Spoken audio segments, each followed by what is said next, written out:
안녕하십니까, 권영필 변호사입니다. 오늘도 오늘의 뉴스를 한번 보겠습니다. 오늘의 뉴스는 직접 한번 들어보겠습니다.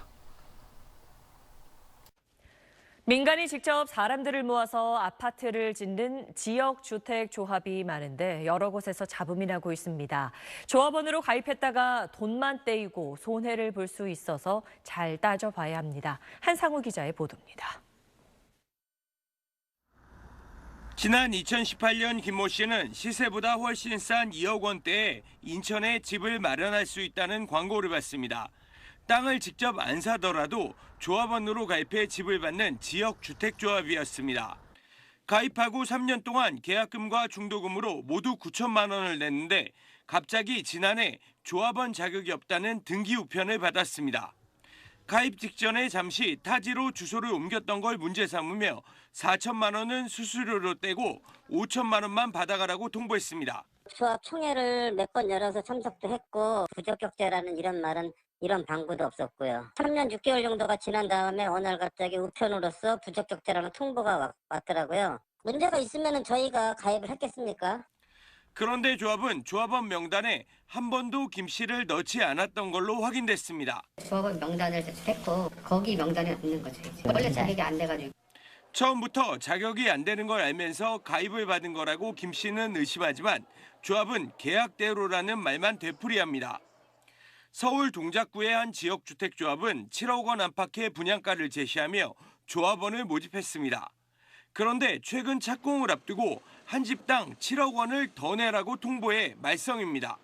지역주택조합은 공공의 관리 감독 없이 민간이 진행하는데 성공률이 10%대에 머물고 있습니다. 지역주택조합의 계약 조건에 따라서 추가 분담금이 발생할 수 있지만 확정되지 않은 싼 분양가만을 보고 가입하는 경우 과도한 추가 분담금의 피해가 발생할 수 있습니다. 서울시가 지역주택조합 110곳을 모두 조사해서 위법 사실을 확인하겠다고 했지만 제도를 바꾸지 않는 한 관리 감독의 한계는 분명해 보입니다. SBS 한상우입니다. 뉴스 잘 보셨나요?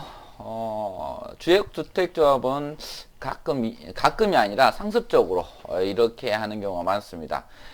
무주택 요건과 세대주 요건을 결합해서 주택법상 자격 상실 사유, 부적격 사유를 규정하고 있는데 조합에서는 처음에 이 사유가 발견된다 하더라도 처음에 쉬쉬하다가 거의 마지막에 사업이 완성될 시점에 비로소 부적격 통보를 하게 됩니다.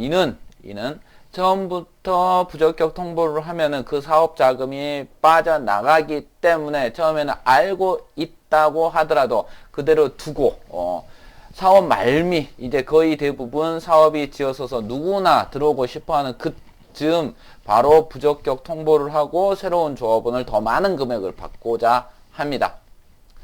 특히 무주택 요건과 세대주 요건 두 개가 있는데 이 사항과 같은 세대주 요건과 관련해서는 법에서 상당한 재량이 있기 때문에 충분히 다툴 여지가 있습니다. 즉 무주택 요건은 딱 도식적으로 끝나버리기 때문에 무주택 요건 좀 어렵지 않나 라고 할 수 있지만 세대주 요건은 기타 투기 목적이 아닐 경우, 그러니까 세대주 요건은 투기 목적이 아닐 경우에 인정되는데 이 사안에서도 몇 주간 1, 2주 정도 세대주를 이탈한 것에 불과하기 때문에 충분히 다툴 수 있다라는 것입니다.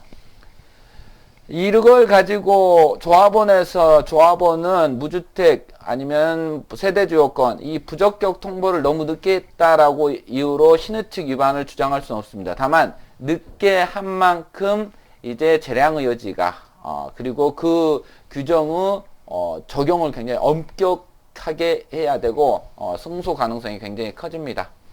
지역주택조합 사건 권영필 변호사에게 맡기십시오. 승소로 마무리해 드리겠습니다. 권영필 변호사입니다. 고맙습니다.